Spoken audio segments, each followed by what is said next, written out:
Your life. Hi everyone. Hi everyone. So we'll be speaking, basically discussing on the power of sleep, especially related to the brain. I'm Dr. Mahajan, neurologist. So somebody that time asked me that what can I do today to keep my brain protected? He was already taking some uh, almonds every day in water. Uh, there is a role where omega-3 amino acids help. Eventually, we have to understand what is, whether eating something, whether exercise, what is most important in neuro protection. Longevity is a new kind of thing which is right now a lot of companies are promoting it. But the simple basic things in our life, which is daily walking, then your sleep, are much more important than these eatable products. So, sleep. If you just consider the brain, considering the longevity, considering its sharpness, considering its focus, considering preventing chronic neurological issues later in life, if one investment you can do right now today is ensuring that you sleep well. Now, what exactly by this we mean sleep well? So we will divide this topic into few parts, discussing key what is good sleep, why it is important, and what actually a good sleep does. So we all know that sleep is comprising of mainly two parts. The first part is the NREM part when we go into sleep, and the second part is the REM part. Now, the REM part is the deeper part of the sleep. It is in this part of the sleep where actually memories are made. So sometimes I see school students sleeping for 5 hours, 6 hours in the night because they have early school, and then the remaining part of the sleep they take in the afternoons. Will this actually help? So they eventually the mothers say that yeah, he or she is now sleeping 7 hours, but it is like 5 hours in the night and 2 hours in the day. Unfortunately, this won't help to complete the sleep quota because the REM sleep increases in the more uninterrupted sleep one has. That is, you when you go into sleep, you go into NREM sleep, and when you are uninterruptedly sleeping after 4 hours, after 5 hours, the cycle of NREM, REM, the REM keeps increasing, and the later half of the sleep is mainly filled with REM. So if you are sleeping small time, like 4 5 hours, you are missing on the important part of the sleep, which is the REM. The REM sleep is important mainly because this is where the connections are strengthened throughout the day. Um, when we speak with someone, when we hear something, these connections are made in the brain. Some are useless, some are useful. The brain in this part of the sleep, REM sleep, behaves like a maintenance uh, machine where it maintains what is necessary and discards what is unnecessary. Because of this, if this clearing process is good, then fortunately the toxins which will later it will be cleared off, and the damage to the brain later on will not happen. So this is so important that if you don't get good REM sleep, later on these connections which are unwanted keep accumulating. Then there are these damage which happens. There are these amyloid plaques which are formed, and eventually the brain starts shrinking faster. So that's one important thing. Second is what can we do to ensure that the sleep is of a good quality, and how to go about it. So understanding that in today's life we are exposed with lot of information overload, and especially that is because of our phone. So the phone is unfortunately very disrupting for us sleep. Usually those pre 30 minutes before sleep, when we try to check all the messages, answer to them what we have not answered, that screen time before sleep is detrimental. Why? Because the screen gives an effect as if it is daylight to the brain, that light from the screen, which tells the brain that it might not be very dark, it's not night.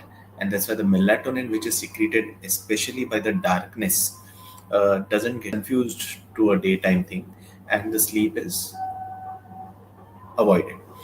So, melatonin is a sleep hormone which is synthesized by the brain in response to darkness to ensure that you go to sleep. And because of the screen, the sleep thing will be avoided. Also, the screen hyperactivates you. So, it activates your brain to think, to process certain things which is not needed at the time.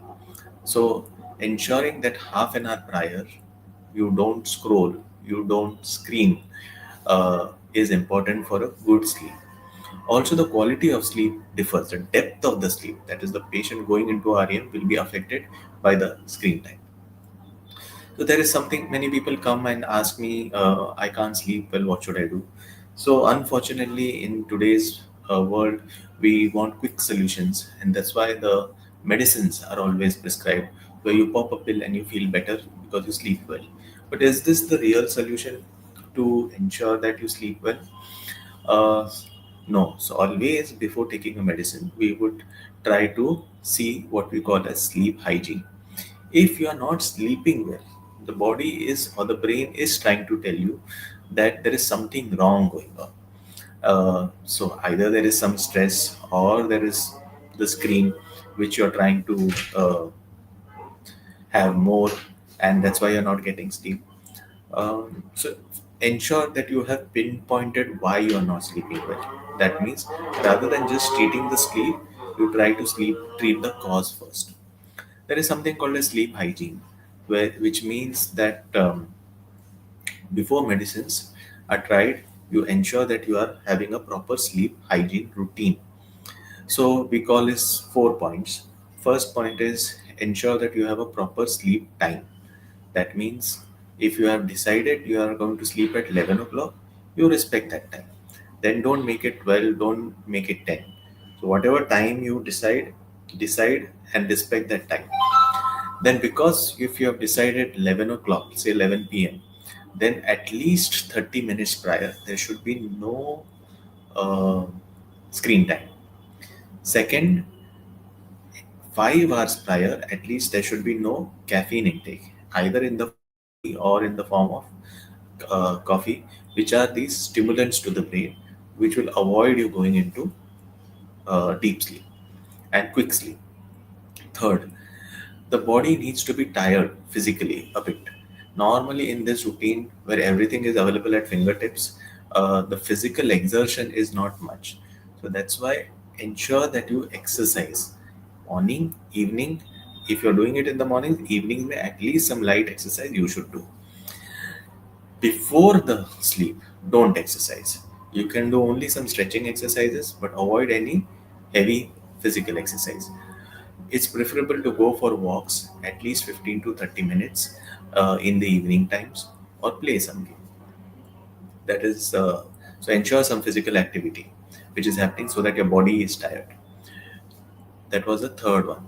Fourth one is that 10 minutes prior, the light should be dim, or there should be a dark thing where basically your eyes and the brain kind of understand that it is night, and the circadian rhythm of the clock sets in properly, wherein the melatonin is secreted by your brain because of the response to dark, and that's when you will go to sleep. This keeping a daily rhythm is important. Just like in nature, there is a rhythm where the sun rises, the sun sets, there is day, there's night. Your body clock also has a rhythm where it has a time when it will eat, where it has a time when the acid in the body will respond to the food which will come. They will be ready. That time you have to eat. The melatonin is ready to be secreted in response to the darkness, and you will go to sleep. So, if this internal body rhythm is in sync with the nature's rhythm, things will be at peace with your body. But if you don't Like in today's world, because say you have an exam, you are a student, you have an exam, and you study more, sleep less. Is this a actually win-win situation? Definitely no. So why this thing is still happening if it is not a good situation for the brain?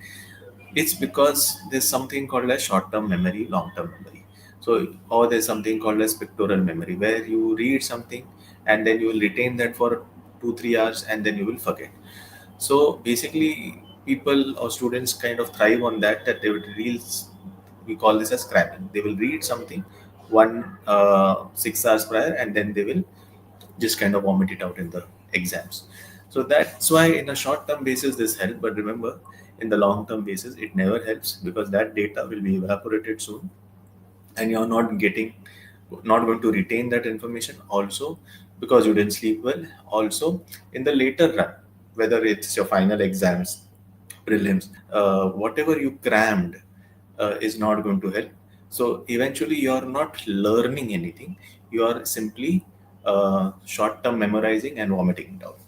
So study more, sleep less during exams is not a good situation for the learning brains. That is one thing. Second is about naps. So somebody asked me, is it good to have naps, short naps? So yes, definitely. The short naps are what we call as less than 26 minutes. So anything between 30 to 20, less than 30 minutes and more than 20 minutes, so somewhere around 26 minutes, is where you can fast regenerate your brain, feel alerted, feel focused, and that should make you feel good in decision making and attention span. Whereas if you sleep little more in for naps, say more than 30 minutes, like 40 minutes, then there will be something called as sleep inertia, which means you will after waking up, you will have that inertia of sleeping more. You will be still feeling dull and lethargic. So that's why that nap is actually not helping you, it's making you more dull. But that inertia will be for some time only, maybe 15 minutes, 10 minutes, and then you will be feeling better. So definitely short naps in the form of 25, 26 minutes will help if you are sleep deprived, rather than a little longer naps which are like 40 minutes, 50 minutes.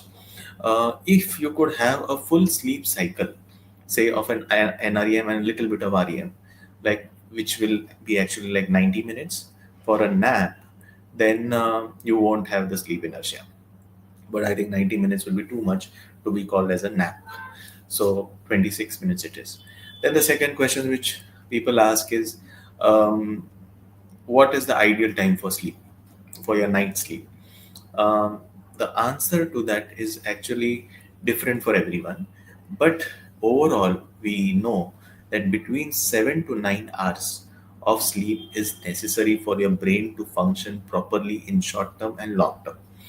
Many a times we drink, we are sleep deprived, we have coffee, feel better, and then we kind of start working. Again, this is a kind of a quick fix solution, and unfortunately, people rely on this quick fix solution on a daily basis. So, daily basis, they sleep for 5 hours, take their coffee, feel better, and start working. So, this is for a short term making you kind of an activated, but eventually it is harming your brain. So, 7 to 9 hours is necessary for the maintenance cleaning to be ideal in your brain, wherein the circuits, the connections which have been made over the day are cleaned, some are retained. Then there is something called as uh, connections are made with the remote memory. And that's where in this sleep, whatever you have learned, everything on that day, it is connected with your old memory, and connections are made stronger. There is something called as lymphatic system and sleep. Now, this is something important. When you go more into deep sleep, your lymphatic system in the brain is activated, which kind of does the clearing of this amyloid plaques, which are important in the pathology of Alzheimer's dementia. So if you have been living with any patient or know such patient with Alzheimer's dementia, you will know that these patients forget very easily. They have behavioral issues. They cannot function by themselves. They need somebody's help, and it is sometimes really frustrating for the caretakers to take care. So the situation is not good because they are not aware of their problems and they become dependent. This is a very growing condition right now in our country. It's already a growing condition in Europe and US, because as we age more, as we are in this environment sleeping less, more and more patients of um dementia patients are now we are seeing. It's not just because we are neurologists, but if you see here and there also, you will notice that at least in a building, one or two patients with memory issues will be there, and these unfortunately um, they don't have any physical mental activity to do, and they keep deteriorating further. So, can anybody do right now anything to prevent that thing to happen later? Uh, or is there any cure for these patients with dementia? Is the one question which we are asked often.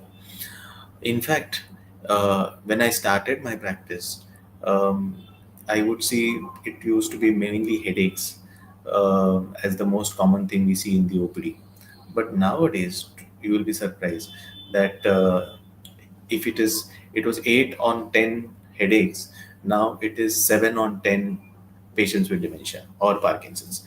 So these are all degenerative conditions where the brain is degenerating faster with age, and one of the prime reason is no proper sleep. The second reason is no proper movement. So that means both sleep and exercise are two of the most important things which you can invest right now to ensure that your brain remains healthy later. So yeah, the lymphatic system is what gets activated, and if it doesn't, if you don't sleep well beyond the REM, if your sleep is not deep. So if you kind of break your sleep for 4 5 hours, or most of the elderly have these problems of passing urine frequently, getting up 3 4 times, they usually have this problem of sleep. But it is important that they go back to sleep quickly. Okay, so questions.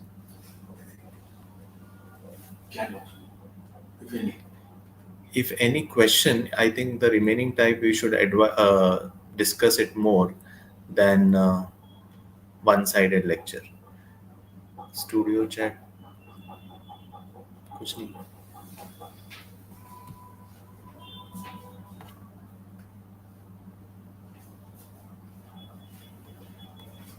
इधर लिखता हूँ. Any questions? Let me know. No, no questions. Okay. Sir, no questions. Would you like to give a message to the audience? Okay. So the message to the audience would be that rather than investing more into these lifestyle products, like anything which is eatable or anything which is uh, to be worn, better invest in the simple basic good sleep, which is much more necessary in today's world, considering the too much of information overload, which is causing too much of unwanted connections in your brain, and overloading the brain. Unfortunately, the maintenance where this cleaning should happen in the deep sleep, more is not happening, which will keep overloading your brain and damaging your brain in future. So invest in sleep better and ensure that you sleep at least 7 hours in a day. Thank you.